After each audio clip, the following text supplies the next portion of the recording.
You're listening to the Vox Media Podcast Network. This is What the Heck with Mike Heck on MMAfighting.com. Now, here is your host, Mike Heck. What the heck? Well, hello there, everybody, and welcome to a brand new edition of What the Heck here on MMAfighting.com. I am Mike Heck. Thank you for joining us once again this week.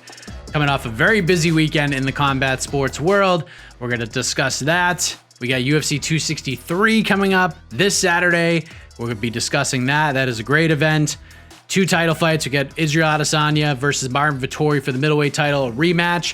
And then we get the flyweight title rematch. I'm so excited for that one. Deiveson Figueiredo versus Brandon Moreno. I think this is one of the top 5 fights I've been looking forward to the entire year. Of course, the return of Nathan Diaz to the octagon. He's going to fight Leon Edwards. Big fight right there. The whole card is really good. Blumahov versus Damian Maia. Paul Craig versus Jamal Hill. And I believe that there is a unbelievably understated women's flyweight bout that is just not getting enough love between Lauren Murphy and Joanne Calderwood, because the next title contender, no doubt, is coming out of that fight. So it's a really good card. Really looking forward to it. We had UFC Vegas 28 this past Saturday. Jairzinho Rozenstruik knocks out Augusto Sakai at the buzzer in round number 1. He is back on track. We'll see where he goes in this heavyweight division. Marcin Tybura got a big win over Walt Harris. Just your heart breaks for Walt Harris because it seemed like things were heading in the right direction. Tybura ends up turning the tables, taking the momentum, and stopping Walt Harris. So, yeah. If you watch the event, you watched that event for a long time. There was some good. Of course, Santiago Ponzinibbio versus Miguel Baeza was absolutely unbelievable. There were some interesting fights. Some fights that were not that exciting, but it is what it is. All roads were pointing to Glendale, Arizona, in this Saturday, UFC 263. Unless we forget what happened on Sunday. Floyd Mayweather versus Logan Paul. We got suckered in, let's be honest. But deep down, we knew it was going to happen, right? We knew exactly what was going to happen.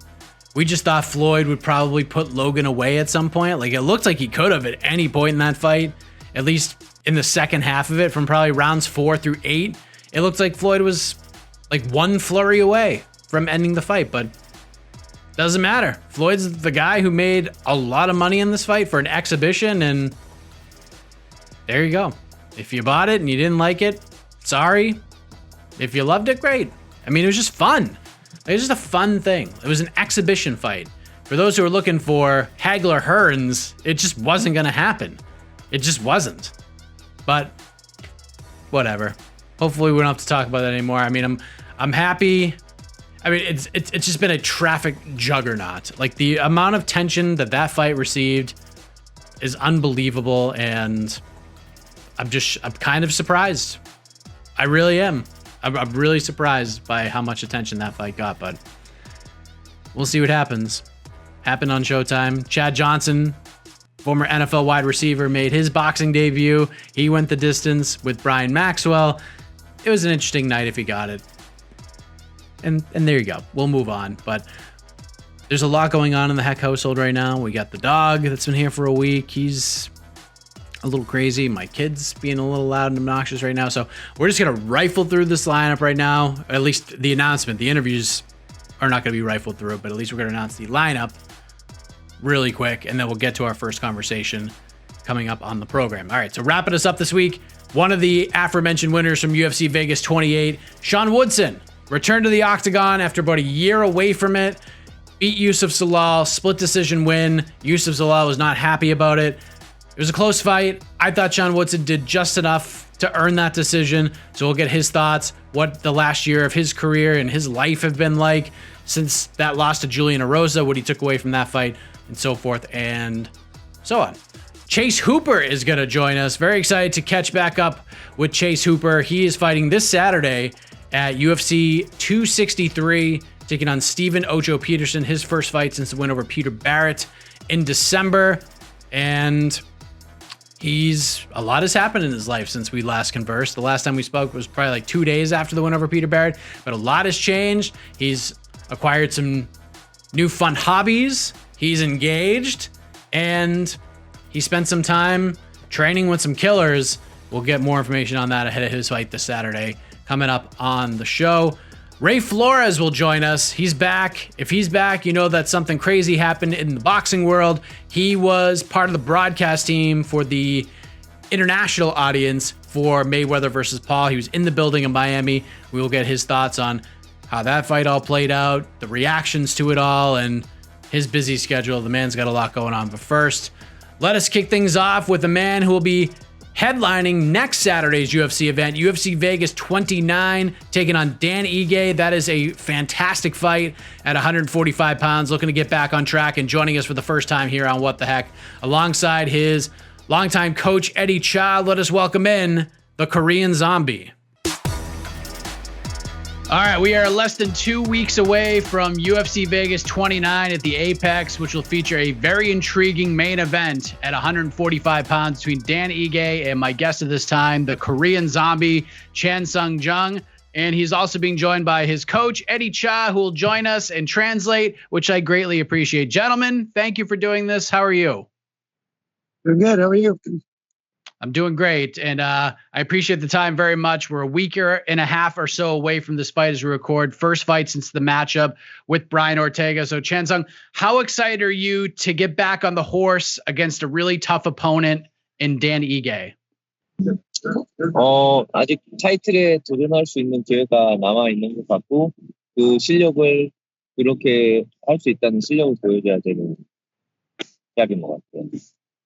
He says he's excited to get back in the ring. He still feels like a title contention is possible for him. And, this fight is the first step to that direction. The fight with Ortega didn't go your way. And, from reading various articles, it seemed like you took the loss pretty hard and you kind of had to take a deep look in the mirror after the fact. Is that accurate? And if so, can you elaborate on that further? 시합을 지는 거는 항상 힘든 거는 맞고, 네, 그때 시합을 그렇게 중요한 시합인데 내가 한 번도 이렇게 한국에서 승부를 준비해야겠다는 생각을 좀 잘못했던 것 같아요. 그래서 이제 미국으로 오게 됐고, 그 경기를 지게 돼서 오히려 더 많이 배우게 된 것 같아요. He says losing is always hard, whether it was the Ortega or anything like that. So that part is true. He might have underestimated or made a slight mistake of actually running camp in Korea. So that's why he's back in the States, which we're 2-0 when we went camp out here. And just looking to turn things around, I mean, it's not his first loss. Hopefully it's his last, but it's just a part of fighting, and he's ready to show his skill set this fight. Eddie, question for you. What do you think could have been done differently in that fight against Brian Ortega? Was there something that you saw that you were just like, man, if we just did this? I know it's hindsight and the fight is over and it's behind you guys, but is there something that you saw that you're like, man, if we were just able to implement this a little bit better, maybe things would have gone our way? Yeah, I mean, we could have started a little bit faster. It was our intention to kind of feel out round one and really pick it up in round two, which he did. And then, he just got caught a little bit with that elbow. But, I know Zombie wanted to wrestle that camp and do all sorts of stuff. We kind of prevented him from doing that. Felt like that might have been a slight mistake as well. And he has a great ground game. He's got a great wrestling game and everything like that. So, lesson learned. In hindsight, it's easy to say we should have done this, we should have done that. But I feel like it takes away from Brian's win. I thought he fought great. He did what he had to do. And so, we'll just kind of leave it at that. Fair enough. I appreciate the candor there. And Sung, when did you sort of turn the corner and say, you know what, enough thinking about the Brian Ortega fight. Let's get a new fight on the books. Let's get back in there and do this thing.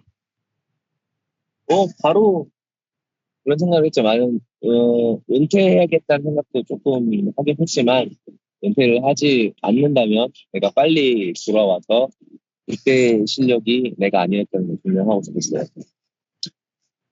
He thought about getting on track kind of right away after the fight. He had a slight doubt of possibly retiring, but then that didn't last too long. He wanted to go back in there and show his skill sets and what he wasn't able to do that fight and get back to training. Why were you thinking about retiring? I know you changed your mind, but why did it get to that place?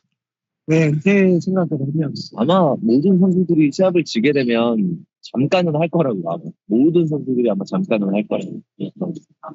He thinks most athletes, when you take a loss like that, especially in the higher levels, everybody thinks about slightly retiring. He truly believes that. So it doesn't last too long. It does definitely creep in your head.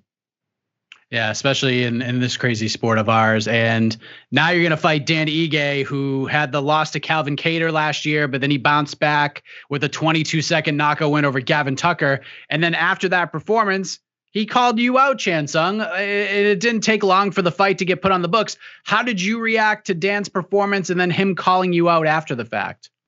지금 페더웨이트에서 마땅히 저랑 싸울 만한 사람이 없는 것 같고, 뭐 다른 랭커들은 다 기다려서 뭐 좋은 상대를 받고 뭐 그러는데, 뭐 어쨌든 그런 좋은 퍼포먼스를 보여준 선수가 나랑 싸울 수 있는 자격이라고 있다고 나는 생각하게 됐고. He thinks everybody in his division right now is either locked up with somebody, they all got opponents lined up. So with Dan Ige's last performance, he feels like he's an adversary opponent. And there's nobody really left right now. I mean, Khabib's retired or injured. Holloway was waiting for the belt. Yair got him. So if you look at the top five, I mean, Ortega's getting the title shot.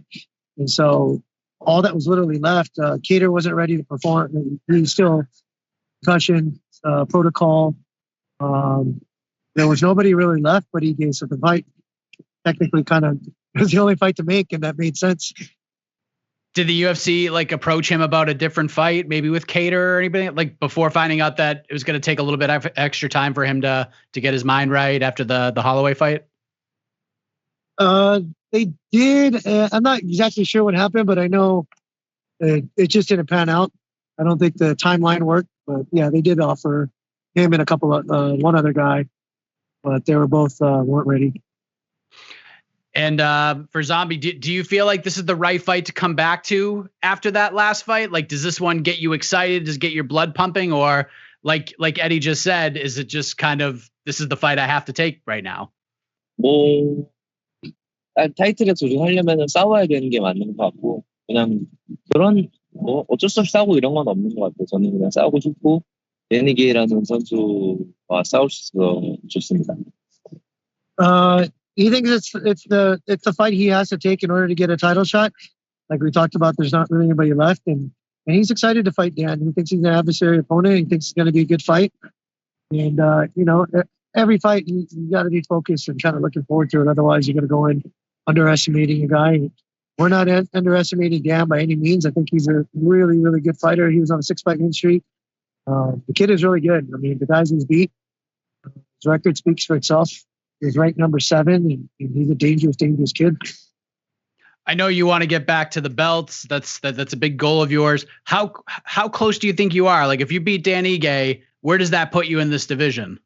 일단은 사실 내가 이번에 이기면 할로웨이랑 싸우겠다고 얘기를 하려고 했는데, 어쨌든 할로웨이가 야이랑 싸우게 됐고, 그리고 챔피언은 올테가랑 싸우고, 지금 근데 그래서 봐야 될 것 같아요. 어떻게 될지. 근데 뭐 누가 부상을 당할 수도 있는 거고, 뭐 일이 생길 수도 있고 그런 거니까 그런 상황을 봐야 될 것 같아요. Yeah, his goal was actually call out Holloway after this fight, but Holloway got Yair, and Ortega's fighting the champ, Volkanovski, and we just don't know what's going to happen. I mean, with injuries and the division, the way it's mixing up, so he's just going to kind of see how it plays out. Can't control anything like that, so his goal is just to win first. Once he beats Dan, and then see how everything else plays out, and then we'll kind of go from there. And Eddie, obviously, Extreme Couture has been a staple of the sport for a little while now. Eric Nixick has become one of the premier coaches in the sport. He's got some world champions in the camp right now. I know a fight is a fight. You got to treat every fight as such. But for you, is there a little extra motivation being able to coach against a guy like Eric? No, I know Eric pretty well. I know. We there's no bad blood or anything like that. We've actually used one of his guys for a camp for Eric Anders' last camp, Ryder, and nothing but good things to say about his camp, his gym, Eric. I think Danny is a class act. I've been watching almost all his interviews and stuff like that. You know, like so it's just a fight, you know, like we're on other sides right now, but at the end, I hope we can all shake hands and go have a beer or do something else. I mean, we've competed against all the top coaches in the world. You know, it's a small industry, so when you get to a certain level, you're going to compete against everybody. But yeah, I mean, it's definitely a challenge, but we're not fighting the camps. We have a general idea of what they might run and things like that, but it's going to boil down to the individual making the right decisions and doing the right things in the cage. You know, I truly believe coaching only goes so far. The fighter is what's going to make a difference in this. He's going to have to push through. He's going to have to make the reads, you know, on certain things, and we'll definitely help him make adjustments. But at the end of the day, this is why the fighters get all the credit, because they deserve it. How do we get this thing done, Chen Sung? How do you close the show next Saturday against Dan Ige? How do we get this thing done? 다음 주에 어떻게 이길 거냐고. 이거 어떻게 끝낼 거냐고. 항상 게임 플랜은 디시즌으로 이기는 것을 생각하고 있지만, 내가 이렇게 준비한 걸 보면, 스파링을 하는 걸 보면, 뭐 넉아웃 시켜도 이상하지 않고, 서브미션 시켜도 이상하지 않을 것 같아요. His game plan is always to go a decision and finish it. We train that way for camp the whole time, but he's not surprised if he gets a knockout or if he gets a submission or anything like that. He feels like he can go any which way. I'm sure they feel the same way as well. You know, they both have wins on the ground and fields and so forth. So this is what makes it an intriguing fight. Everyone thinks it's going to be a banging fight. Might be a wrestling match, might be a jiu-jitsu match, who knows? But anything can happen, and that's why the sport is so exciting when you got two guys like that going in the cage. You're 19. So I'm glad you're here. There's a few other things I did want to ask you about, Chen Sung. First of all, I was so fascinated by the video you put out about different ways that fighters can cheat on the scales during the weigh-ins, like different tricks fighters can use to like defeat the scale. What inspired you to make that video? 이건 클린한 파이트가 당연히 돼야 되고, 뭐 UFC에서는 회사가 있으니까 그런 스테로이드나 이런 거는 뭐 적어도 나갈 수도 있지만, 그런 것들은 사실 직접 이렇게 누가 이렇게 말하지 않으면 사실 모르는 거거든요. He just said he wants to just keep it a clean sport. You know, we have USADA for the drug testing, the PEDs and stuff like that, and the commission is technically in charge of watching the weight scales and stuff, but he just wants it to be fair and kind of educate all the corners and everybody to actually look for those kind of things, because he just doesn't feel like it's fair. He doesn't do that. You know, maybe I told him to kind of be careful, like, because now you're throwing people under the bus. But he's like, I didn't say any names. I go, no, you're not. But it's still, I'm sure your peers aren't going to appreciate this. But that's the way he is. He's always done things the right way. He's never done anything to break the sports rules or anything like that. And so he just wanted to kind of educate the sport, the people, knowing what to look for. So it's a lot harder to kind of cheat, so to speak. Yeah, it was wild to watch that whole video. I was surprised. Yeah, I was like, what? I was like, I didn't even think that was even possible, especially like at this level, because now there's only like a person or two up on the stage. So I'm like, how could you even do this now? But I guess we'd be surprised, right? Yeah, I've known a lot of those tricks and I've heard a lot of stories. I've seen them happen, but there's no way I'd definitely speak on that, you know? Right. Do you have a prediction for the title fight between Volkanovski and Ortega? I mean, you face one of those men. Who do you think wins that fight? Volkanovski Ortega 누가 이길까? Ortega 싸움했으니까. 사실 얼마 전까지만 해도 볼카nov스키가 이길 것 같다고 생각을 했는데, 이제 오르테가가 이길 수 있는 가능성도 많이 있는 것 같아요. 볼카nov스키가 다리를 잡고 테이크다운을 하지는 못할 것 같아요. 그래서 이제 스트라이킹으로 가게 되면 끝나게는 올테가는 스탠스를 양쪽 다 바꿀 수 있으니까 다리에 데미지를 입히기에는 너무 좀 오래 많이 차야 되니까 올테가가 펀치로 이길 수 있지 않을까 생각합니다. A while back, he thought that Volkanovski would be able to win that fight. But the more and more he kind of thinks about it and looks at that fight, he thinks Ortega has a good chance of winning. The switching stance, the leg kicks. He doesn't think that Volkanovski will most likely try to take him down. If he does, it might be a mistake. Who knows, you know? But if he keeps it standing, the switching stance and leg kicks and the punching pop that Ortega has, he definitely has a chance in that fight. And then last thing from me, after getting a win for BKFC, Leonard Garcia officially announced his retirement from combat sports. And obviously you've had some incredible moments in the cage with Leonard Garcia. The first fight was one of the greatest fights of all time. And then you caught him with the first twister submission in UFC history. So I wanted to get your thoughts on Leonard retiring and those two incredible moments, those fights that you had with him. 레너드 가시아가 은퇴했대. 요즘에는 그래가지고 네가 두 번 싸워서 기가 막힌 시합을 해가지고 내가 은퇴하는 걸 어떻게 생각했냐고 얘기했거든. 레너드 가르시아랑은 얘기를 시합 때 말고는 한 적도 없고 만나서 친구도 아니지만은 사실 말은 안 통하지만 서로 이런 대화도 같은 그런 감정이 저한테 있어요. 그래서 그가 은퇴한다고 했을 때 조금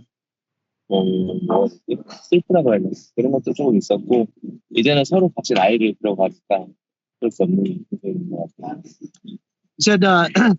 He said he's had two amazing fights with him. He hasn't had a relationship where he was able to talk to him or it's not like they called each other or anything in between those fights or anything like that. But he does feel a sense of closeness to him, the ring time and the fights that they did share.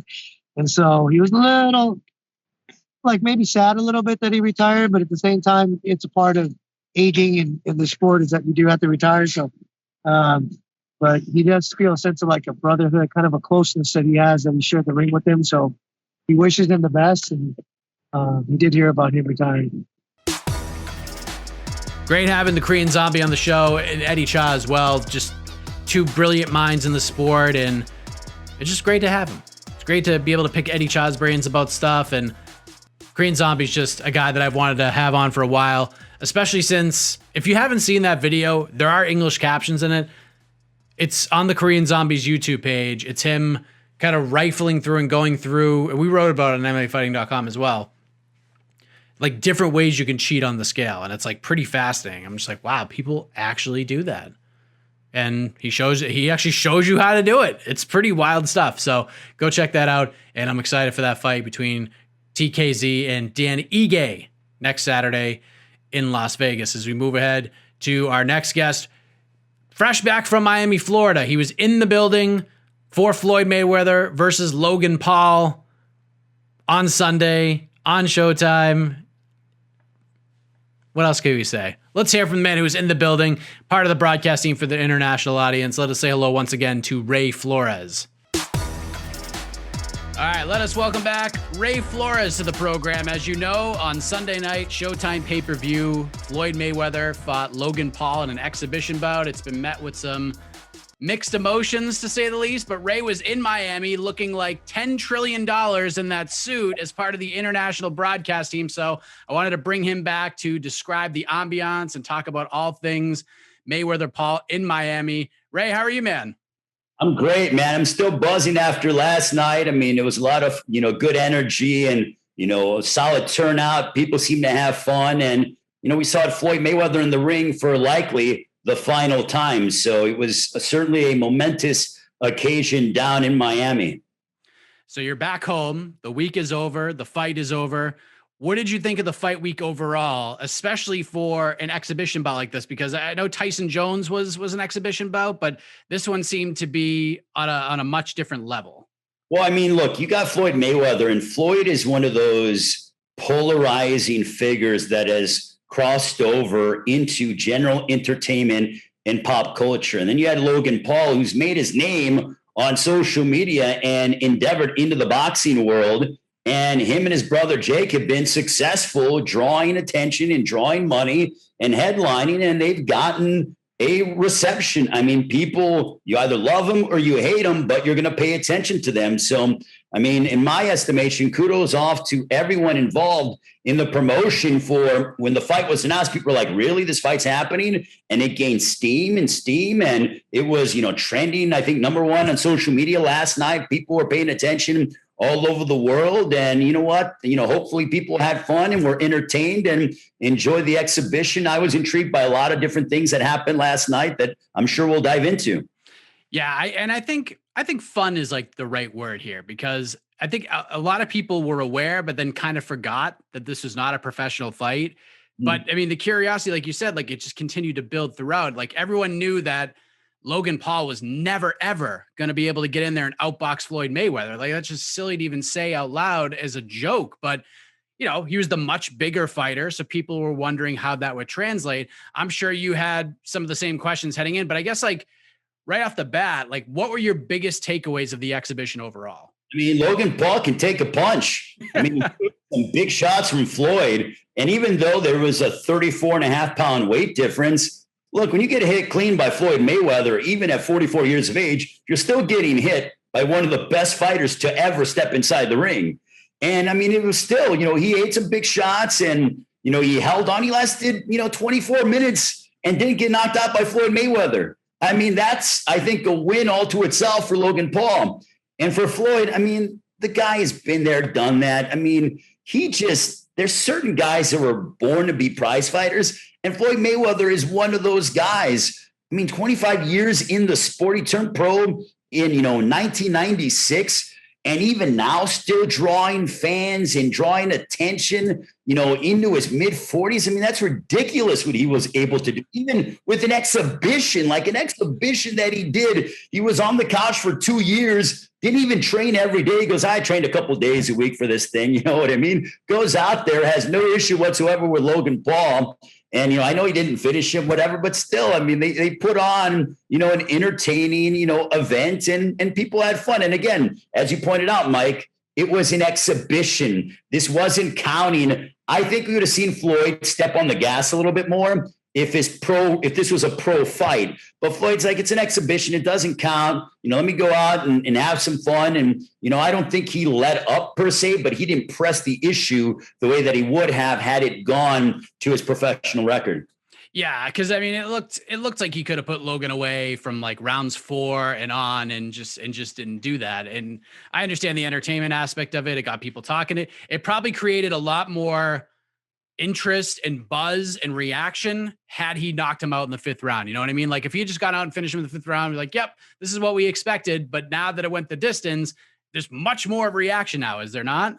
Well, of course. And the thing is, Mike, and I mentioned this on the commentary on the international broadcast, is as the fight was going on, like after round 4 and round 5, it was almost like you were watching Logan Paul sort of, beat the clock, right? Like trying to, just survive, because there was a period in the 4th round where he went back to the corner between 4 and 5 and he had his hand on the corners and he was just breathing heavy. I mean, look, you're in there, with 12 minutes with Floyd Mayweather. That's not easy to do. And he had to last another 12 minutes. And he did it. I mean, man, that's like pretty impressive in my estimation, even a 44-year-old Floyd Mayweather. So it was like watching to see if Floyd was going to be able to really turn up the heat and turn up the intensity. So there were storylines as the fight evolved, which I think were compelling for fight fans and people that were just intrigued by this spectacle. You've watched thousands, maybe tens of thousands of fights at this point in your lifetime. So outside of his ability to take punishment, were you impressed with Logan Paul, the boxer? I mean, he landed a clean shot on Floyd. And that was one of my questions heading into the fight is, could he land a clean shot against Floyd? And he did it. I mean, there was questions. We didn't know what the heck we were going to get, Mike. I mean, I was like, I don't even know if this guy's going to be able to touch Floyd. Well, he landed a clean shot on Floyd. It didn't faze Floyd at all. Floyd was like, yeah, okay, But still, this is a guy that probably walked into the ring at over 200 pounds, hitting Floyd Mayweather, who probably walked in the ring no more than 160. So that is over a 40-pound difference. He hits him full steam and Floyd eats it like, okay. You know what I mean? He landed a clean shot against Floyd Mayweather. I don't think I could do that. So that was mightily impressive to me, So. I know there were like technically no scores. Like we didn't score anything. Like people on Twitter were scoring it, but like, how did you score it? Like I may have given Logan the first, like there's an argument to be made, but even that was a little debatable in my eyes. Like I know MMA fighting, when we were live watching it and going round by round, it was a sweep for Floyd, but how did you sort of see it?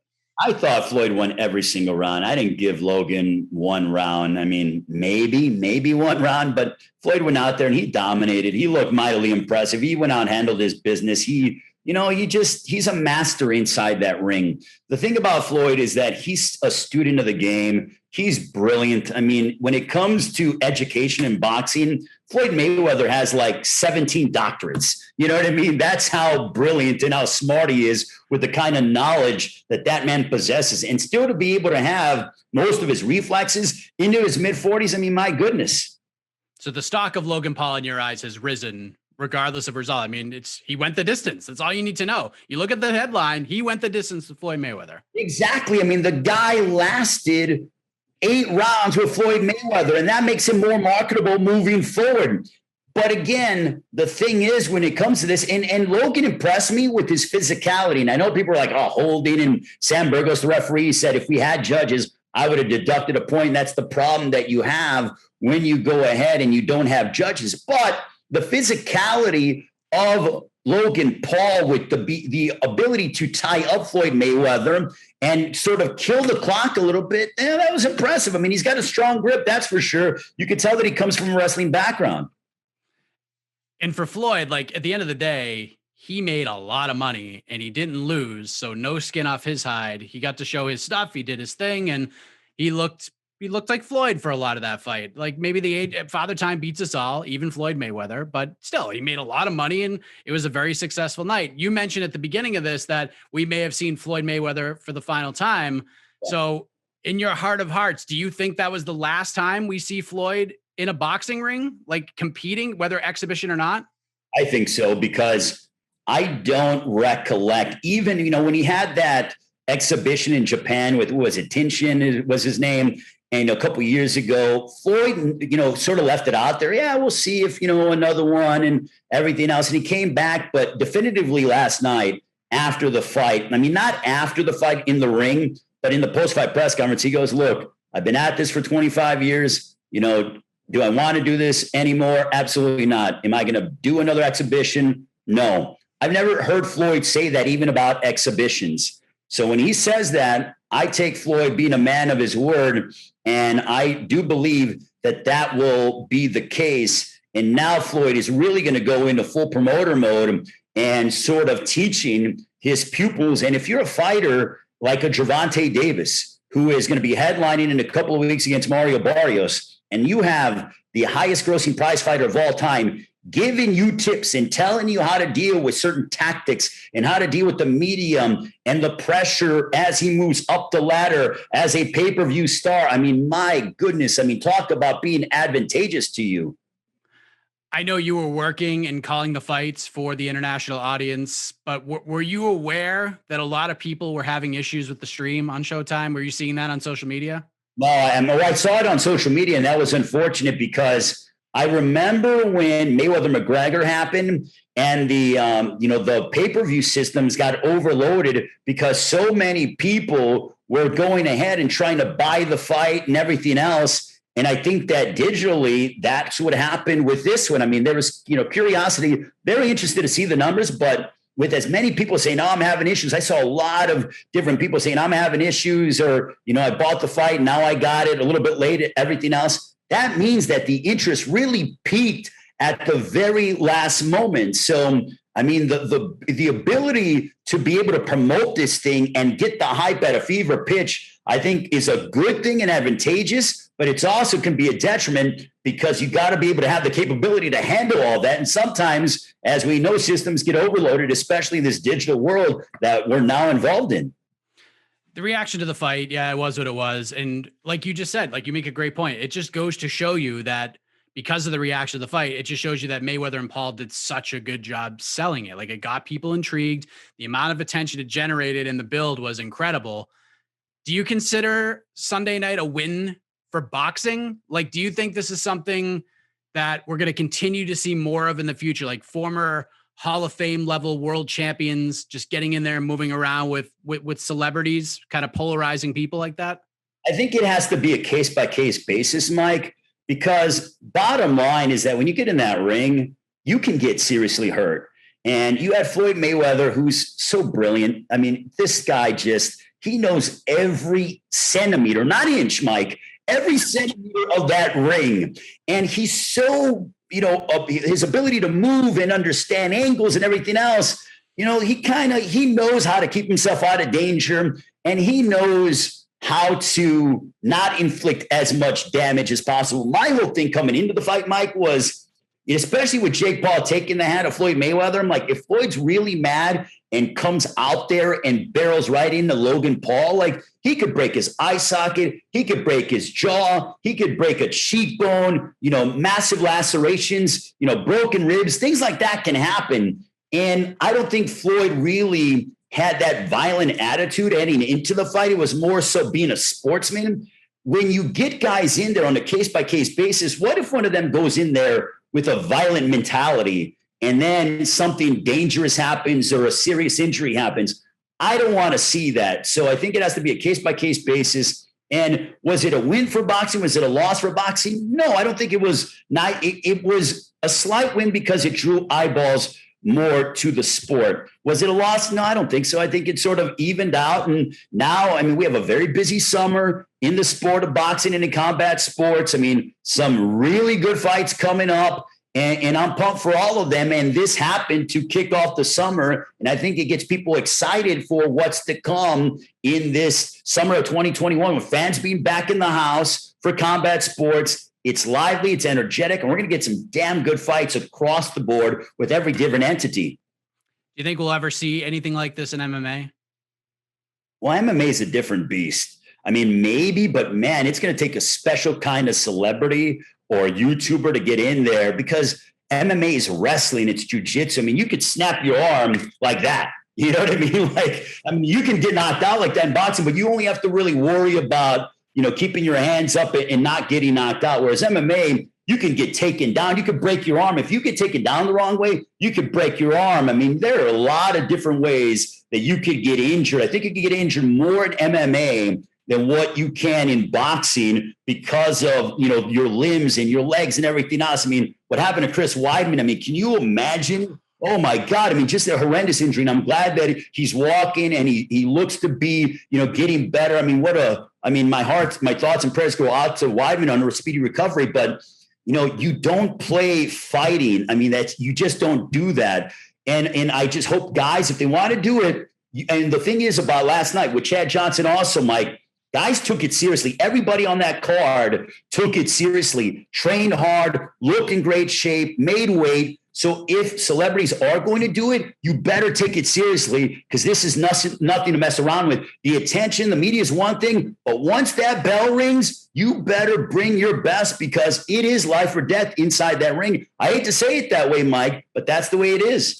Yeah, you didn't say anything incorrect there. You mentioned Chad Johnson. He made his first foray into the boxing realm, and he certainly learned some lessons. He got dropped, but he made it through. What did you think of the former NFLer going in there and lacing up the mitts? You know what? The fact that he was training with the Charlos, Jamal Charlo, I know those guys, Jamal and Jamel. I've known them for a long time. And, even from prospects to being contenders and graduating to being world champions, those are bad dudes in that ring. And the fact that Chad Johnson went in there and was sparring with them, I believe he sparred with them, I'm like, whoa, you're learning under the Charlos and Ronnie Shields. One thing about Ronnie Shields, he doesn't let up on you. You come in there, he doesn't care who you are. You could be, the president of the United States. You could be, LeBron James. If you're in there to train boxing and he's training you, you're going to do it his way, the old school way, the hard way. And for Chad Johnson to make it through a training camp, to get knocked down by a bare knuckle boxer, an MMA fighter, a guy who had one professional fight,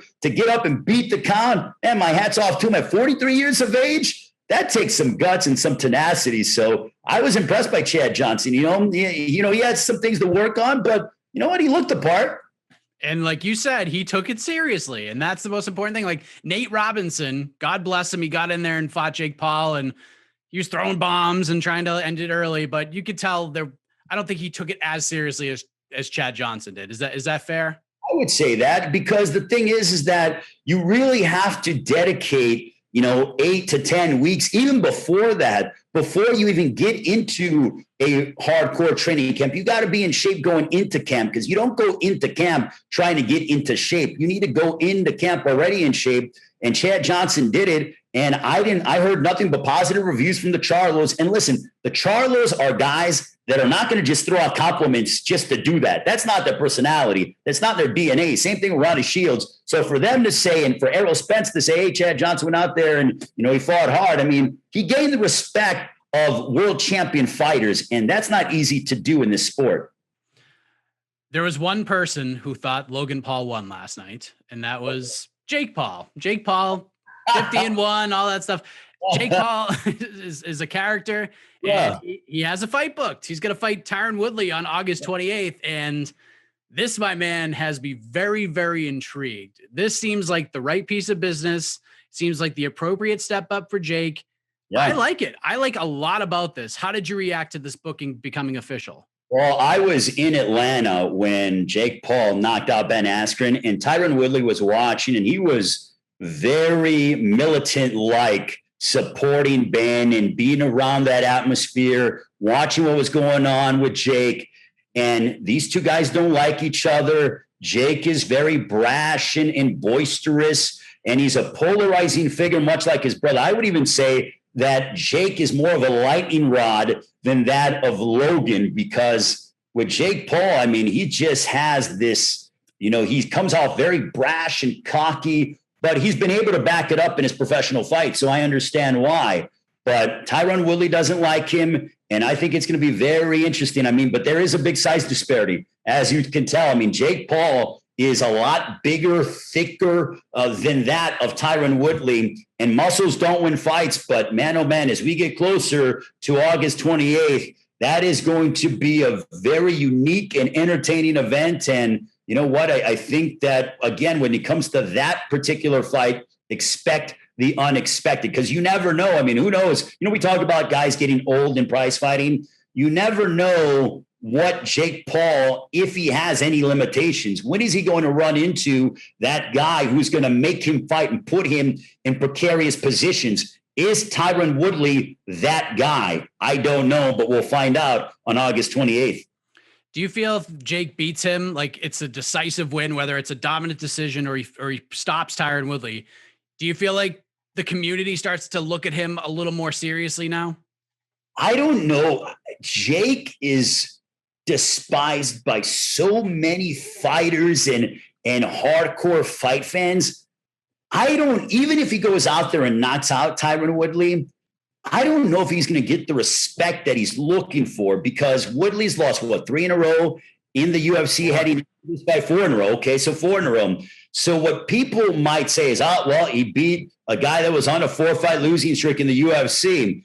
Now you get him fighting a potential Tommy Fury, who's undefeated, the brother of Tyson Fury. They're both in the similar weight class. Then I think it starts to open up more eyes. I think Jake should be the heavy favorite heading into this fight, because I've talked to Anthony Durrell, I've talked to BJ Flores, J. Leon Love, all guys that are in the camp with Jake Paul, and Durrell, I think, spar with Jake Paul a little bit. And they say that, look, Jake has real talent. And I've heard from numerous sources that he has real talent. And what I've seen thus far, he has demonstrated that. It's one thing to have the ability in the gym, Mike, but it's another thing, even under the bright lights, to go out there and back up everything that you said, even against guys who are quote unquote limited. That's not easy. It's not like Jake Paul went out there and dragged Ben Askren for 8 rounds and won a convincing decision. No, he's knocking guys out, sending them into next week, bouncing their head off the canvas like a basketball. So he's backing up what he said in his first 3 fights. Again, wait and see with Tyron Woodley, because Woodley's going to come out like a mad possessed on August 28th. It's amazing how much attention those guys bring to the combat sports world. It really is unbelievable. I know we don't like to talk about clicks and stuff like that, but the numbers that Logan Paul versus Floyd Mayweather brought in were just like mind-boggling. I looked at it this morning. I was like, I cannot believe this. This is unbelievable.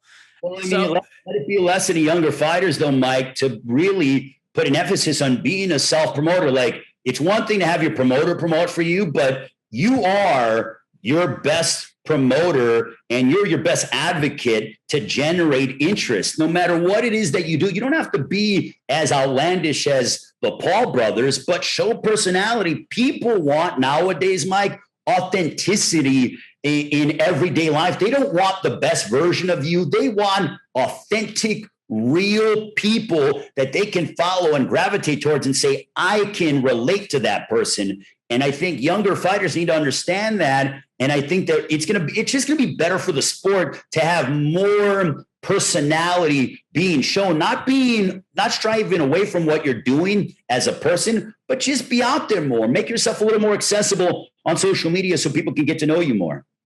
I would, that's well said.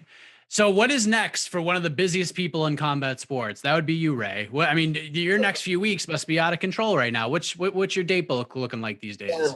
Well, I mean, I'm off this weekend. I'm going to enjoy, we call it here in Chicago, summertime shy. So I'm going to enjoy, summertime shy here in Chicago. I'm going to have a lot of fun. Can't wait to see a lot of friends and family I haven't seen. And then next week I go down to Miami once again for a Triller Fight Club. I'm really excited about this fight, Teofimo Lopez and George Kambosos. I think, honestly, I know that Teofimo's a heavy favorite, but this fight's going to be a war. It'll be on pay-per-view. I'm going to be calling, the preliminary portion. I'll be involved in the pay-per-view. So really pumped about that and think it's going to be an excellent card down in Miami at the home of the Miami Marlins. And then June 26th, I'll be in Atlanta, calling the international broadcast for Gervonta Davis and Mario Barrios. The next night, I go from Atlanta to Minneapolis. We have, David Morrell, PBC on Fox. I'll be calling the international of that one. July 3rd, calling the international, Chris Colbert and Yuriokis Gamboa, I believe is, that'll be out in Los Angeles. July 10th, MLW. And then away we go. July 24th, Wilder Fury. I'll be involved in that promotion with Premier Boxing Champions, Fox, Top Rank, ESPN. Really excited about Vegas, August 21, Errol Spence, Manny Pacquiao. So summer, man, and I can't wait. I'm going to be on the road a lot, but away we go. And it's so great and refreshing to see fight fans in attendance, having fun, enjoying the fights, feeling that energy, the electricity. I'm fired up, my man. I hear you. I mean, you are a busy guy, and life is good, right? Life is good. Busy, but it's good. I'm in my hometown. I'm back in my hometown. I'm living the heart of the city, having fun, traveling all over the country, calling kick-ass fights, doing interviews with you here on a heck of a show. So, yeah, life is good, my man. Always tremendous insight from Ray Flores. The guy's watched 10,000 fights at this point, probably more than that if we're being honest. And the guy is absolutely everywhere when it comes to the world of professional boxing. Now he's in the world of professional wrestling. He's part of the Triller broadcast team. The man is all over the place. I'm very happy to see the success that he has had over the last few years in the boxing world. Big thank you once again to Ray Flores for joining us on the show. Let's move ahead to our next guest. Back inside the Octagon this Saturday in Glendale, Arizona. Huge event, UFC 263. Let us welcome back the 21-year-old Chase Hooper. All right, back by popular demand is Chase Hooper, who will be competing on the massive UFC 263 card this Saturday in Glendale, Arizona, taking on Steven Ocho Peterson. Chase, good to see you, my man. We finally made this happen. How are you? Good. Just, trying to get the weight down as much as I can before heading out. And, just excited to be on such a stacked card. Absolutely. And by the way, the craziness and the scheduling snafus are 1,000% on me. So I appreciate your flexibility, especially on fight week. You talk about getting the weight down. Are you on track towards a typical cut for fight week? Yeah, more or less. I'm trying to work more with the PI and kind of see how it goes. I feel like I've been making my cuts harder than they need to be. So, I really just have been taking all the advice that I can from the Performance Institute and the dietitians and stuff with UFC. And, it's been pretty good. I'm feeling better energy wise than I usually do. We'll see how that kind of carries me through the week. So you're back, as we mentioned, you're on this massive card and you get to fight in front of fans again. And it's been 6 months, since we've last seen you. How excited are you to just get back in that octagon again and make that walk in front of a bunch of people? I don't know. For me, it's never really been a huge thing with the crowds.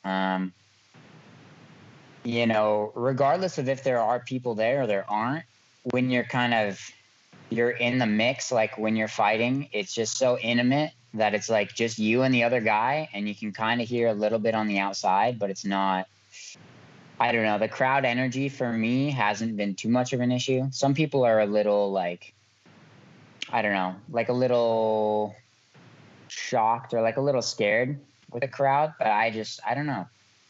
I always just think about it like it's the 15 minutes that I gotta, put in the work. And then after that, I get to go back to normal life. So kind of regardless of how that has had to happen in the past or, how it's going to be happening this time, it's still just the same rules, the same out of me. And, just trying to see if I can make the improvements and show that I, belong to be here. I've seen you have been a busy man since the win over Peter Barrett. We'll discuss the training part of it in a minute, but I noticed you took up a new activity in the snow. You're a snowboarder now. How did you enjoy your first season on the slopes?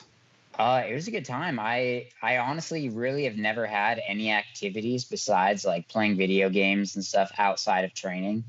That always makes it hard for interviews where people are like, "Oh, what do you do outside of fighting?" And I'm like, I don't do that much. I just sit around and, binge eat pretty much. But, it's fun to have something to do that's not fighting related at all, but it's still, active and it still, burns calories, all that.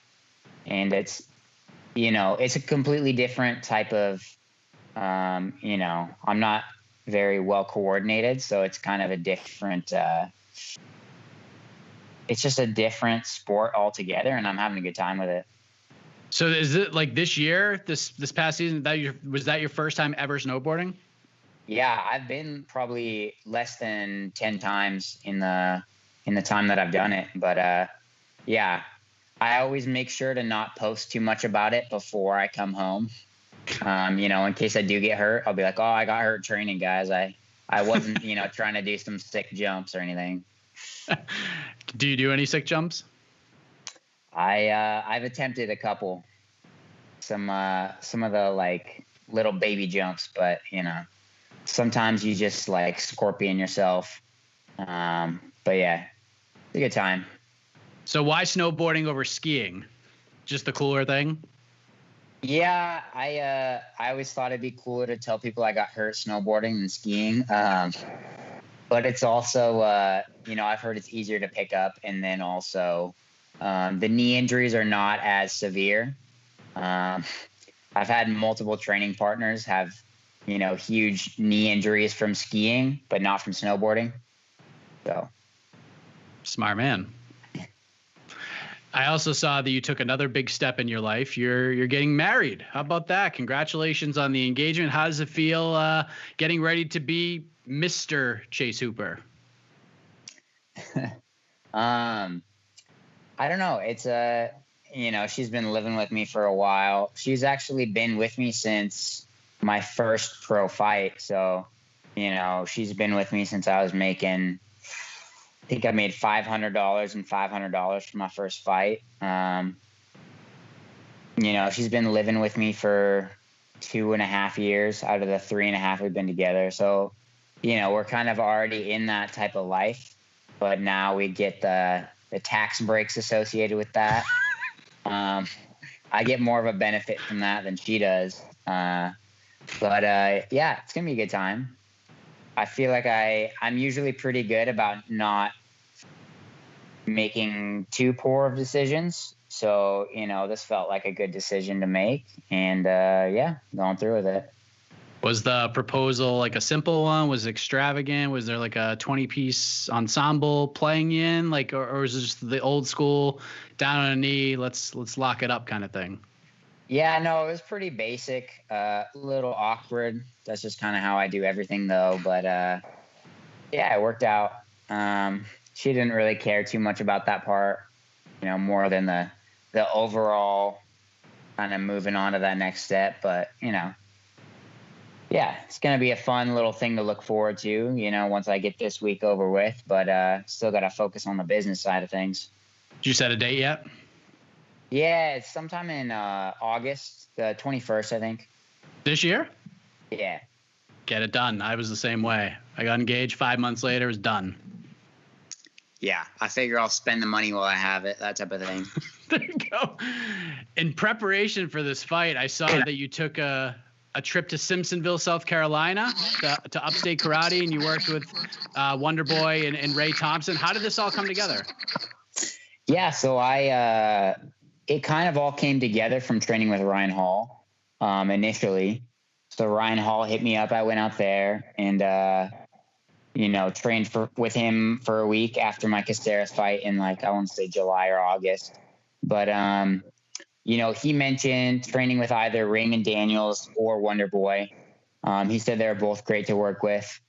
And then, I kind of have always been needing to work on my stand-up more. And I just kind of figured it was the right time. After the fight, I had some more money. I had, the time that I could take off and dedicate to, just training and working on the stand-up. But yeah, initially I was kind of looking at Thailand, trying to do some more traditional Muay Thai. But it just kind of didn't make sense. The country's still pretty locked down. And, price-wise, it was so much cheaper to go, the flight to Thailand minus, what I'd have to spend on staying somewhere, training somewhere, all that was, just as expensive as my whole trip to South Carolina. So, yeah, I trained with Wonder Boy, super cool. His dad runs quite a bit of the striking stuff. But yeah, they have a great program down there and they're super detail oriented. They have a good way of explaining things. And it's always nice to, kind of go to a different spot where you don't know anybody, nobody knows you really, and just kind of be, one of the guys kind of back at the bottom of the totem pole a little bit and kind of just be in the mix grinding with the other guys. And it was a great time.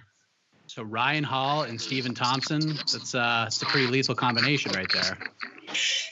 Yeah, hopefully I'm able to, make use of I spent 3 weeks down in January, and then I spent another week, probably 6 weeks out from this fight. So hopefully I'll be able to, not embarrass them and show that I'm, making the improvements that I need to and that I want to. And just kind of being more of a well-rounded fighter than I have been in the past. Well, it's hard pressed to find better guys to get you ready for a fight as you get ready to face a 27-fight veteran in Steven Peterson. Comes from a great team at Fortis MMA. We haven't seen him for a while. It's been a little under 2 years since the spinning back fist highlight reel knockout. When you saw Ocho's name on the other side of the contract, how did you react to that one? How do you like this one stylistically? I think it's a good fight because kind of the issue that I have had with the past couple of fights is fighting someone that is content with just kind of winning the rounds versus trying to finish. All respect to my last couple opponents, but both Caceres and Barrett are, perfectly fine with, kind of point fighting and just winning the rounds and kind of grinding it out. But I function really well in the more chaotic fights. And I think that's kind of the beautiful thing about this one is that he says it all the time, is that he's kind of trying to chase the bonuses. He's trying to, like everybody else, trying to make that extra bit of money. But he's, a little more of a grinder, and he's more of a guy that will bring the fight. And I feel like that's, these are the type of fights that I need because they're, they let me scramble a little more rather than just kind of ending up with the pitter patter type of, I don't know, you kind of get a lull in those type of fights and then you just get into a momentum, and it's harder to break than when these guys come out here and they try to finish you and you have to, match that pace. And it's, it makes it a better time and it makes it better to watch. Just makes it better for everybody, really. So do you feel like this will be more like the Tamer fight and less like the Caceres and Barrett fights in terms of the action and the pacing of the fight? Yeah, I think it really will be because, the Tamer fight, he's trying to finish me the whole time. I was trying to finish him the whole time. And that's the type of fight that I perform the best in. I have in the past. A lot of my finishes are against guys that, want to fight versus guys that are, fine with the decisions. But yeah, I'm really looking forward to this one. Just kind of see how well the new stuff is that I've been trying to implement will kind of mix into the old stuff. And, with the pressure of, an opponent like this, it's going to be a good time. He does have some submission wins on his resume. He's even got an omoplata finish in his career. What do you think of Steven's grappling, his jiu-jitsu game heading into this fight? Yeah, I feel like he's a pretty well-rounded fighter. I wouldn't say that he's quite an expert in any area, but he's just really well-rounded. Obviously he's a veteran guy. He's been in the mix for a while. He's had a ton of UFC fights. But that's kind of the thing is that, I want a guy who thinks that he can hang with me on the ground. That's perfect. If he wants to grapple with me, I'll be just fine with that. And at the end of the day, really, like if I'm grappling somebody and they're, out grappling me, I'm in for a rough night. But I don't see him necessarily as a more traditional jiu-jitsu guy. He's got some submission wins, but for the most part, anybody that's well-rounded that has as many fights as he does should have, a little bit of everything on their resume. But yeah, obviously the thing is not to overestimate my abilities and underestimate his. But yeah, I think I'll have the edge in the grappling. Hopefully, that's kind of the thing is if I go into these fights and I'm fighting a better grappler, I'm going to be in for a rough night.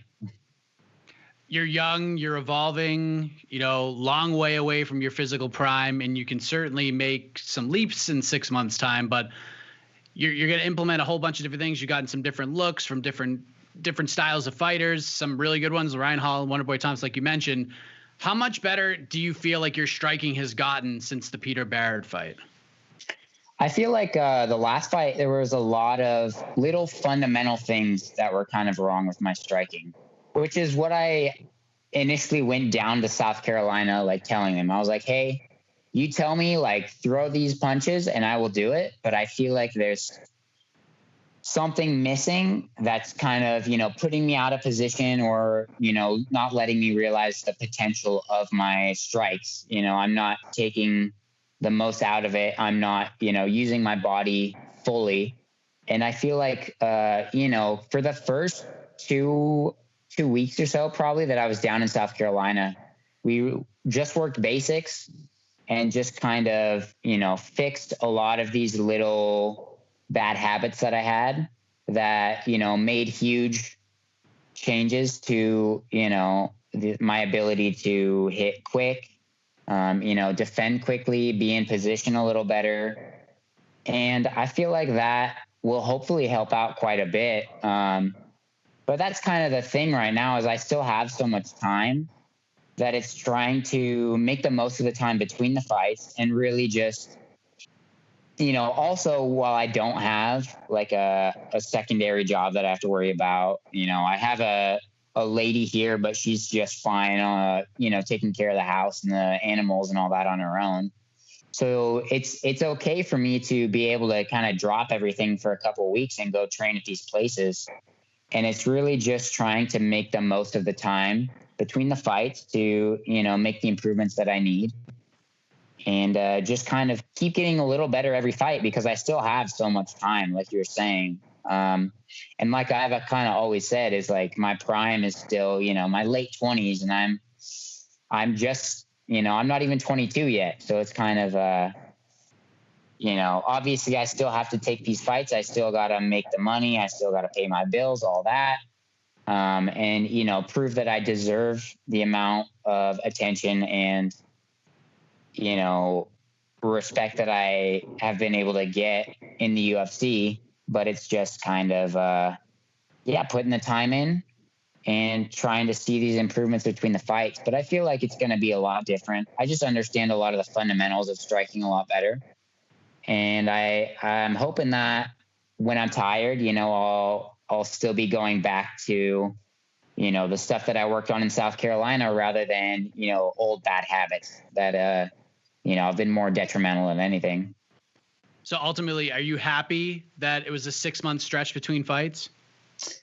Yeah, it's also kind of with a weight cut too.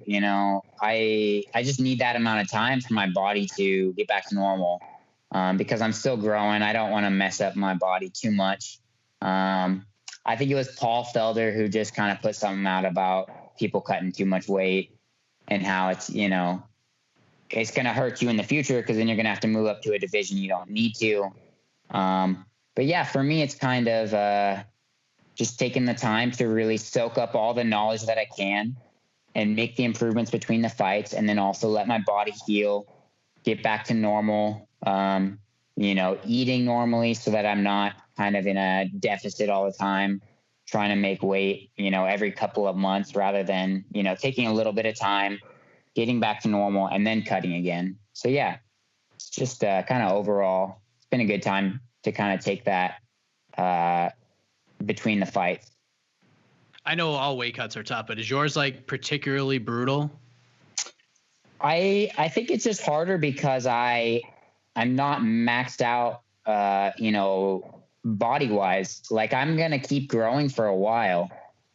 And essentially the past couple fights, it's been like a couple pounds added on between, each cut. So it's kind of trying to treat every fight as my potential last one at 45, just to kind of not lock myself in, because I'm still growing, and, my weight has been obviously going up quite a bit. But it'll just do it randomly, between the fights. My body is trying to still go through puberty and all that thing, so I'm trying to be smart about it and not do it until I have a horrible cut and I miss weight or something. But yeah, it's definitely a bit of a cut, but I'm really good at, discipline with the diet. And then, the water weight always sucks, but, like I said, for this one, I've been really working with the PI, and the weight's been coming off great. So, we'll see how it goes on Friday for weigh-ins. I know we spoke after the win over Barrett, and, it was a crazy fight. You overcame some adversity, you got the submission, but we also discussed, how it sort of went over with the broadcast team, more specifically DC and Rogan, who will certainly be there this time around. And I'm sure you're not overly concerned about that part because you're getting into a fight in a cage with another human being. But is there like a small part of you that's looking to prove something to those guys this time around? That, hey, like, listen, I'm taking this seriously. I went out and I'm training with Wonder Boy and Ray Thompson. Like, I'm finding great strikers to work with. Is there a part of you that wants to like surprise those guys a little bit on Saturday? I think it's more, the commentators, I understand they're just trying to do their job. They're just trying to fill stuff, fill time and throw stuff out there. For me, it's more important to impress the matchmakers, the people that actually determine, my future, if I have a job, that type of thing. But it's always nice to be able to rewatch the fight and not have to be like, oh, that sucks to hear. But, at the end of the day, it's more important that I'm able to get my 2 checks. And, kind of have the win, have the momentum, and still have that, kind of positive outlook for the next couple months after. But yeah, I think the thing is still that I have so much time. But it's also not being content with just taking the win. It's just trying to, make the improvements. Obviously, I would love it if the commentators love this fight.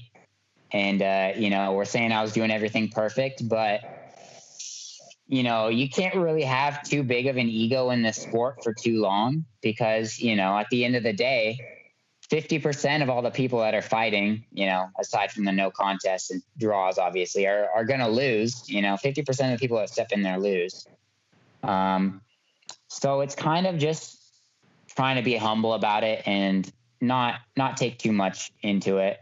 But, so many fighters say that they want to improve whatever aspects but I feel like I'm actually, taking the steps to go out there and try and do it rather than just kind of saying it and then, fighting the same way every time.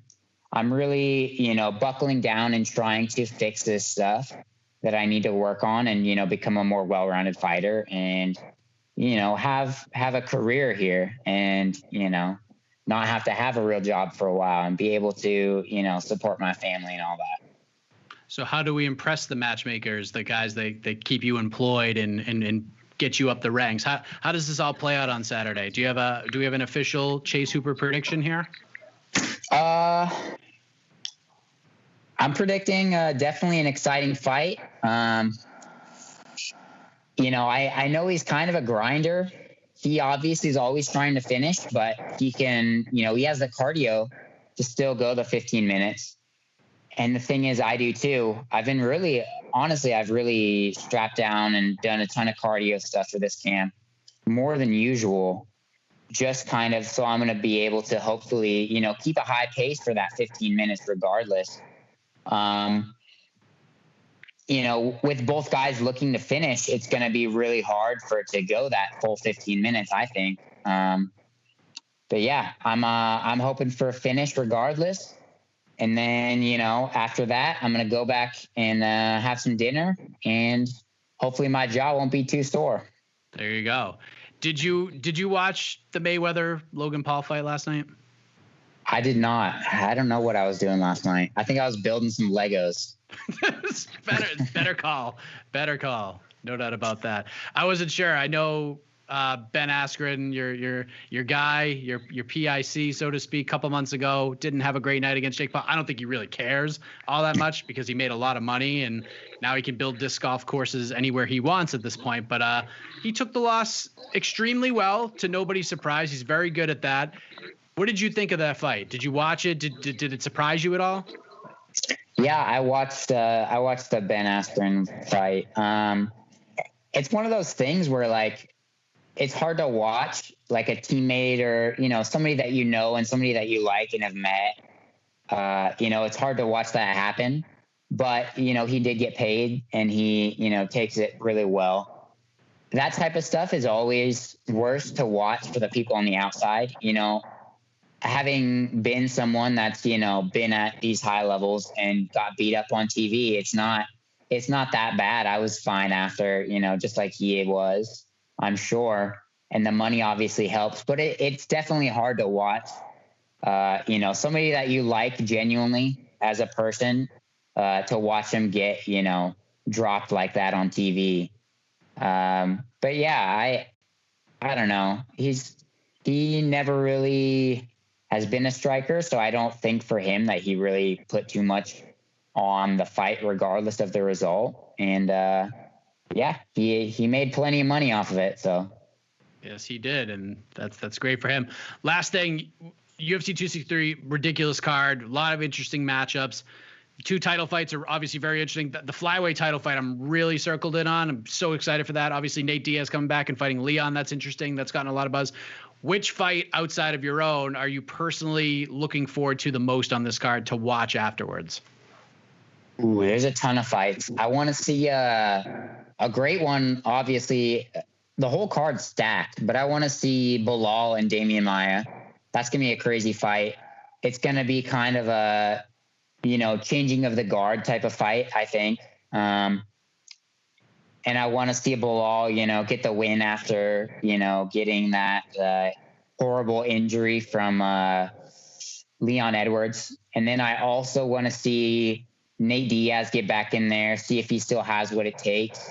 It's going to be one of the things where it's going to be cool to just be in these guys' presence. The guys like Adesanya and the guys like Figueiredo, these just super high level guys. And I get to, walk past them in the hall, that type of thing. It's just going to be a cool experience overall. I feel like the energy in the arena that night is going to be crazy. I don't know how much I'll get to see after the fight, being that it looks like we're going to be quarantined and they're going to drive us back, probably, I would assume after. I don't know. In the past, they have a green room where you can go and watch the fights and eat and all that.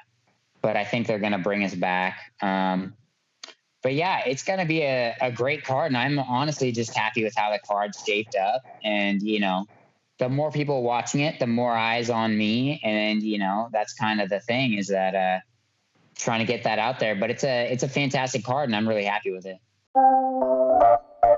Big thank you to Chase Hooper for joining us. Like we said at the top, a lot has gone on in his life. He's engaged, he's training with Ryan Hall and Wonder Boy, and he lived to tell the tale. And his story will continue this Saturday in Glendale, Arizona, UFC 263. And we will be there. Jose Youngs will be on site in his backyard. So very excited about that. We'll bring you all the coverage, the media day. We'll have the press conference on Thursday. We'll have the weigh-in show, of course, on Friday. Preview show, People's Pre-Fight show, all sorts of fun stuff. Lots of coverage in regards to UFC 263 right here on MMAfighting.com. Bellator is back this weekend as well. Bellator 260. Douglas Lima defends his welterweight title against Yaroslav Amosov. Aaron Pico on the card. Paul Daly versus Jason Jackson is on that card. That's an absolute banger. I will be out at Mohegan Sun on tomorrow.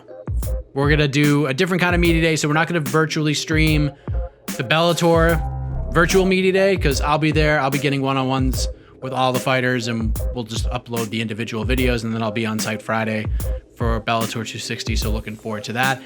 And how can I forget the big announcement of the day on Monday? MMAfighting.com just got a whole lot better with the addition or re-edition of the legend, Sean Al-Shadi. That's right, multiple time Between the Links guest. He's here. He's back with the MMA fighting team. I am so fired up about this. He told me about this last week, sent me a DM, and I don't know who was happier, Sean or me. I was so pumped to be able to finally work with him, a guy that I have looked up to in this business, a guy that I've respected, and I know I can learn a ton from. So very happy to welcome Sean Al-Shadi back into the fold here at MMAfighting.com. And there's no doubt about it, I'll be asking him to be on Between the Links multiple times, so Jed Meshew might have to insert a foot in his mouth, and I know a lot of people want to see that, but that's it. We're going to wrap up the show this week. Thank you very much for watching. Big shout out to you each and every week for joining us, whether you watch on the YouTube page or you listen wherever you find your favorite podcast. Big shout out to the legend E. Casey Leiden on the production side, absolute lifesaver. Jose Youngs, Alex Savas on the graphics and the social media stuff. Really appreciate that. Back next week. Have a heck of a week, everybody. We will leave you with my chat from one of the winners from UFC Vegas 28 this past Saturday, the sniper, Sean Woodson. All right, let us say hello to Sean Woodson, who returned to the octagon for the first time in nearly a year, and he fought a gritty and tough Youssef Zalal and got back in the win column with a hard-fought split decision victory. Sean, good to see you, man. How are you? Good to see you. I'm doing good, man. Doing good. Good to be back on. Absolutely. It had been a minute since we had seen you in action. You had a lot of time to reflect on that walk to the octagon. How fired up were you to just get back to what you love so much, just getting in there and fighting? Man, I was super fired up. You know, I was counting down the days. It was a long 12-week camp. I was ecstatic. I was so happy from the beginning of fight week. You know, as soon as I got there in Vegas, I was happy, felt amazing every single day. And yeah, walk out, everything was great. I was so happy to be there. Always am. It was one of those cards that, I mean, there were so many fights and they were trying to like keep with time. So we didn't really get to hear from you after the fight, but you spoke a little bit to the camera afterwards. And it was hard to really hear everything you were saying, but it seemed that despite the win, and I know that all fighters are their own worst critics, it doesn't seem like you were overly thrilled with your performance. Did I read that correctly? Yeah, 100%. Yeah, not at all, man. I will say ring rust is real. You know, I was one of them guys that used to say, you know, oh, I don't believe in ring rust. You know, me and Dominic Cruz have, you know, like related with each other as far as that. We've talked about it. Like we both don't believe in ring rust. Man, ring rust is real. I felt it bad. Warm up was great in the back. Everything felt great all fight week. I felt amazing. Walking out felt great. But yeah, the moment I got in there, I just felt off. Everything felt off. My timing, my speed, my, you know, range. It just everything was off. It was like another dimension. It was weird. Something I've never felt before. And I definitely think that year layoff, you know, played into it. And yeah, I felt off. I didn't feel like myself until like probably the third round. I didn't start, really getting going until the third round. And yeah, I just wasn't happy with my performance at all. Happy I got the win for sure, but man, I'm so looking forward to putting on a better performance next time. I know it's the first time it happened, but like, what is that like in there? Like when you feel like you're not yourself and you're feeling off, like you're in a fist fight. You're in there with the guy who's trying to finish you and knock you unconscious or put you to sleep. Like, what kind of like inner dialogue are you having with yourself in these moments? Yeah, I'm just making sure not to like let it get the best of me. Not to panic. I've seen a lot of times in fights, guys will have a bad first round and they'll just, that'll just determine the whole fight. I made it a point to, I didn't let it get the best of me. I didn't fold under that pressure. Like I felt something was off right away in the first, but I just kept telling myself, just stay tight, be on your defense and, we'll figure it out. We're going to turn this around. I knew that first round was his, hands down. And when I went back to my corner after the first round, I just, in my head, I'm just like, all right, that didn't go our way, but we're going to turn this around. So it just became like just keep the fundamentals intact. Just be fundamental. Yeah. Like don't do anything crazy. Just ride the wave and eventually you're going to get to the other side of it. Yeah. Just don't try and force it. I just didn't, I knew it, if I just stayed calm and stayed patient that I would eventually, get into the fight. I would get going at some point. I just, I didn't want to force it and make, any stupid mistakes, But yeah, from the get-go, from the very first round, I mean, as soon as the first round started, it was equivalent to feeling like I had never fought a day in my life. Like, it was so weird, man. So weird. Something I've never felt before. It's probably a good learning lesson for you. I mean, it wasn't the greatest performance, but in the long run, like the next few chapters in your career, it's going to build upon that because you've experienced that before. 100%. Yeah. Like, as not happy as I am with that fight, I definitely took some positives from it. It gave me a lot of confidence knowing that, even when I'm not feeling myself, I'm still, I still have the skills and the, mental composure to find a way to win, to, not completely, just crumble and everything go to shit, I definitely took some positives from it that even when I'm, not feeling like myself, I still can make it happen. Do you feel like a little bit of that mentality came from the Julian Erosa fight? Because that was the last time we had seen you and you looked really good in that fight. It seemed like some of the momentum was kind of heading in his favor before the third round, but then you came out and you dropped him and you had him in big trouble before he caught you in that submission. And that's the first pro loss of your career. But something tells me, especially after what you've just been saying about this fight, you took a lot away from that fight with Julian. Yeah, 100%. Yeah, you hit it right on the money. Yeah, I feel like, I learned a lot from that Julian fight. And I feel like that came into play this fight, Prior to the Julian fight, and all my other fights, everything had went my way. So that Julian fight, when things started to, not go my way, that was like a learning curve for me. That was a learning experience. So taking that into this fight with Youssef, yeah, when that first round didn't go my way, I've been there before. I've been in that high pressure situation when, I'm not winning, I'm not dominating, things weren't going my way. But, because I was there before, I feel like, I was able to handle that moment, a lot better. What had the last year or so been like for you since that fight with Julian? Like, I know you were supposed to fight in November against Jonathan Pierce, but that fight ended up getting scrapped. And then Kai Kamaka steps in and Jonathan gets the win and the finish. And I'm sure that was probably frustrating for you to watch. But what had the last 11, 12 months been like for you heading into this fight? Man, just a test. I just feel like I was, constantly getting tested. After that Erosa fight, that was that was some major adversity I had to overcome. Dealing with that, mentally, and then having that fight in November lined up, and putting in a good training camp for that, feeling great, feeling amazing, and then boom, that getting swept out from under me due to injury, last second.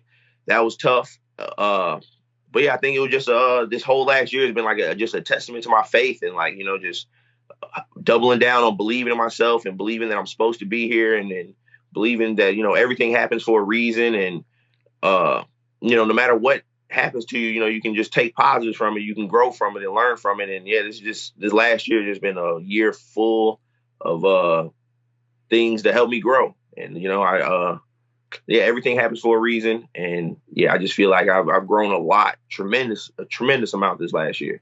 What was the injury, if you don't mind me asking? I tore some cartilage in my ribs pretty bad.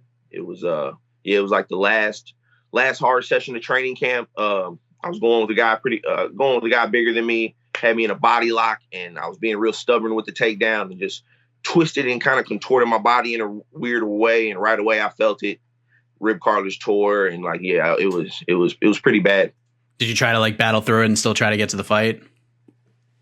Yeah, I was trying to do my best. You know, I still had a good amount of weight to cut, and yeah, like, you know, it was just such a, you know, for the ribs, there's nothing you can do but rest. So it's like, you know, I think we had like a week and a half or 2 weeks left before the fight. So it's like, yeah, I could have sat around and like, you know, completely rested it that time, but it's like I still had to be active to cut weight. I still had to be moving around and doing stuff to cut the weight. So it was like just a weird balance. It's like, you know, if I sat and rested and tended to the rib, the weight probably wouldn't have got made. And if I kept moving to, you know, make that weight, my rib wasn't going to heal. So, you know, I was going to go into the fight real compromised. So yeah, I had to pull from that, which devastated me. I hate, you know, having to pull it from a fight. But yeah, torn cartilage in my rib. It took about 6 to 8 weeks to heal. And ever since then, you know, me and my strength and conditioning coach, we focused on like, you know, doing specific stuff to strengthen that area so that doesn't happen again. There you go. One thing I was curious about, and one thing that was definitely different from the last time we spoke, is not working at Glory MMA anymore. I know you had learned a lot from James Krause and Grant Dawson and the team over there heading into your last fight. In the end, was it just sort of, you know, hey, look, it wasn't really broken before, so no need to fix it kind of a thing? Or was it the matchup with Youssef because he also has a relationship with James when James goes out to Colorado? Yeah, it was a mixture of both of those. So initially, yeah, it was kind of like, you know, the camp and the guys I started with, you know, what you said, you know, it wasn't broke. So, no reason, you know, try and fix things basically. So it's like, you know, after the Contender Series fight, you know, Krause reached out to me and said, you know, come through, would love to work with you, you know, whatnot. And, you know, I'd be a fool not to, you know, take him up on that. You know, I've spent, you know, my entire career training here at home with my guys at Wolves and stuff. So, you know, I had never really got to experience that big camp, you know, like with Krause and those guys out of Glory. So, you know, I was like, hell yeah, you know, I definitely want to go and, you know, try that out and, you know, see what that's like. And it's great. It's amazing, you know, and I talked to a couple of I've done a couple of other interviews, and, you know, I feel like guys are kind of like, you know, painted out as like, you know, I've just completely cut ties with them. That's not the case at all. You know, I definitely plan on going and doing more training with them. Me and Krause still got a good relationship. You know, we still text and talk from time to time. And, you know, I got love for all those guys out there. You know, the facility is great. The training is great. Krause is one of the best minds in the sport. But, you know, I think there's two different guys in this sport. You know, you got the guys that, you know, they have to, get away from home and, you know, get away from distractions, and that, you know, puts them in the better mind state to train and, you know, be them best selves. And then you got guys that, you know, they do better and perform better when they're at home. You know, happy fighter is a dangerous fighter. And I feel like that's, you know, more my style. You know, just my team at home, it just works better for me. And, you know, that outside of the training too, you know, like, you know, it's not just me comparing gyms like, oh, I feel like Wolves Den is a better fit for me than Glory. You know, they're both great fits for me. But when you look at the total package, it works better for me at home because, you know, here I got my, I got my recovery team. I got my strength and conditioning coach, my nutritionist here.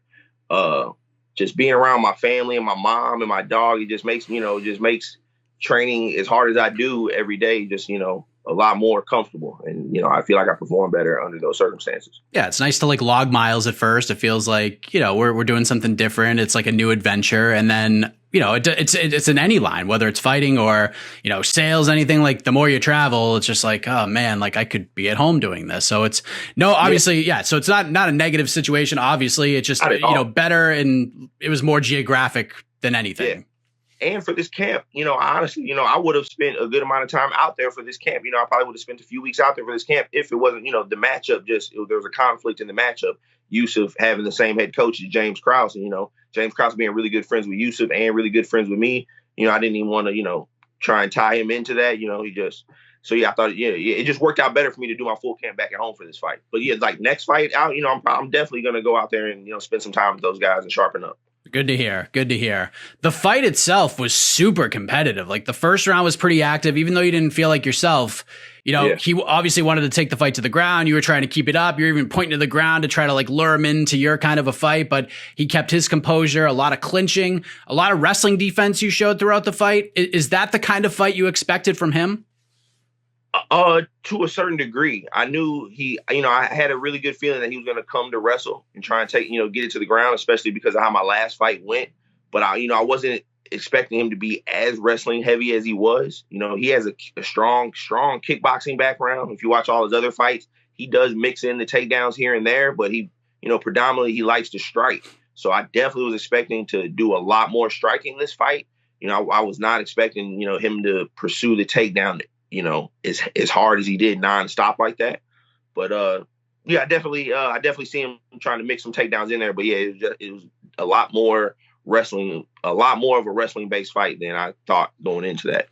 The second round, you started to get cooking a little bit more. You're starting to land more. You were defending the takedown a little more. I know you didn't feel great until the third round, and it seemed like your pace picked up a little bit in round 3. But round 2, you were starting to have a little bit more success. You ended the round with the tight guillotine choke that it was nice. It looked pretty nasty, man. It looked pretty nasty out there. But everyone in Twitterland thought it was 1-1 after 2. Is that kind of how you and your team were feeling as well?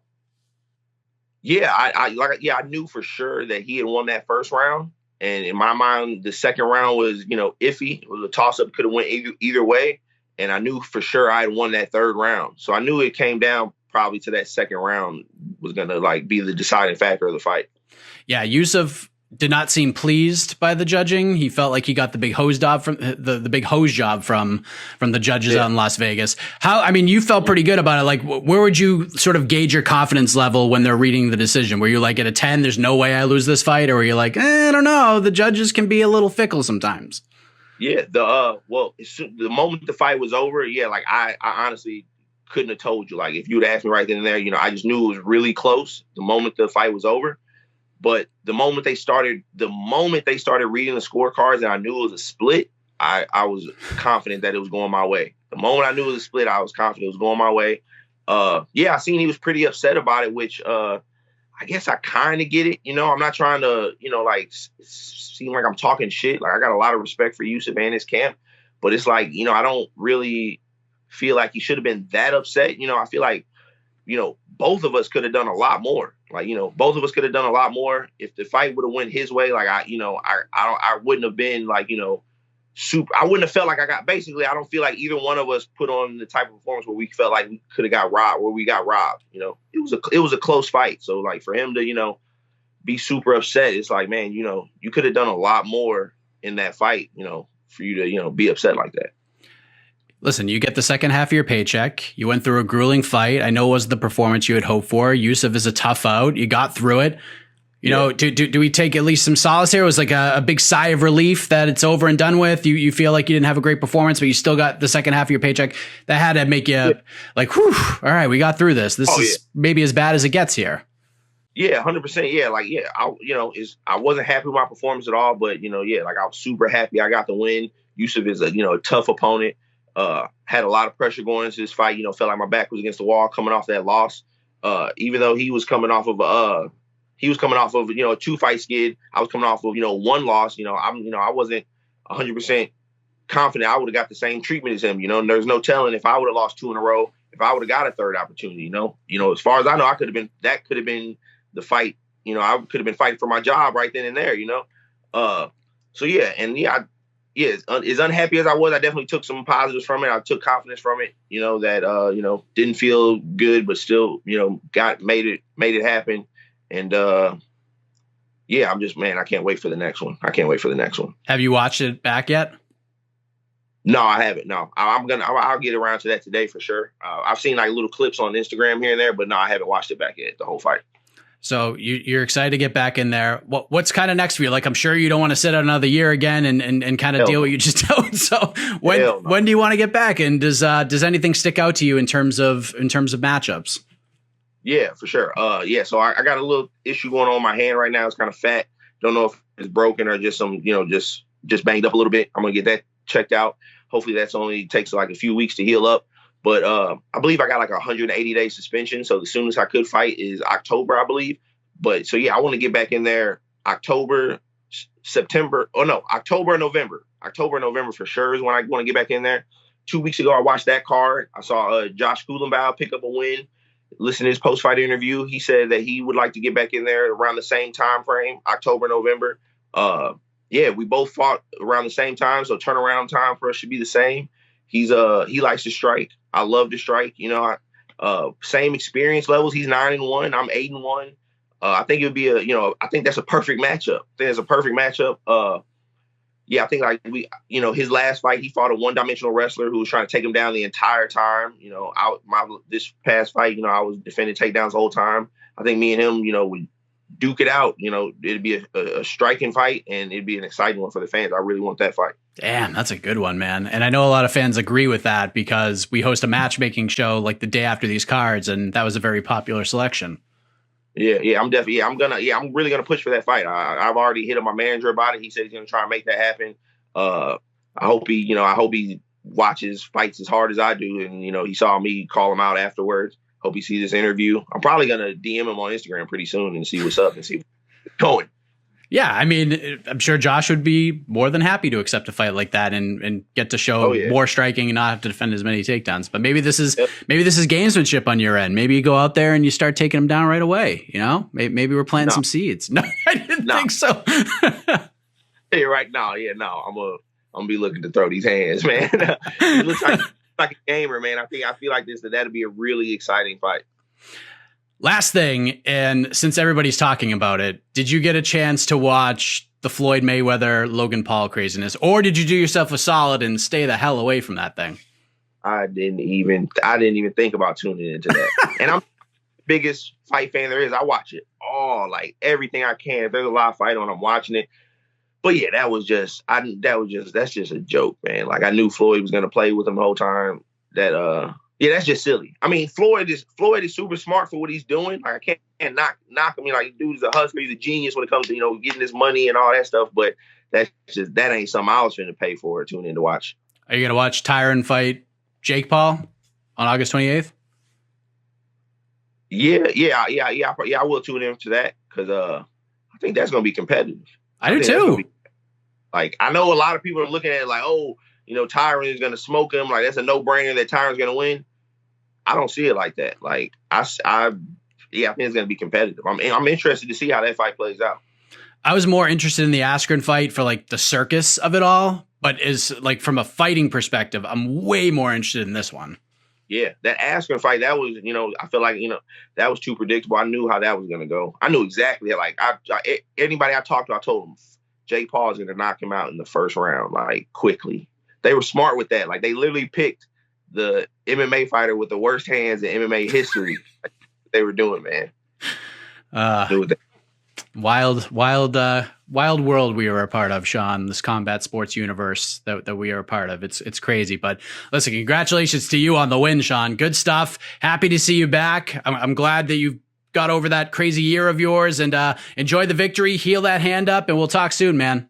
Thank you, man. I appreciate that, man. Always great talking to you. Looking forward to putting on a better performance next time. And yeah, looking forward to talking to you again after another win. You're listening to the Vox Media Podcast Network.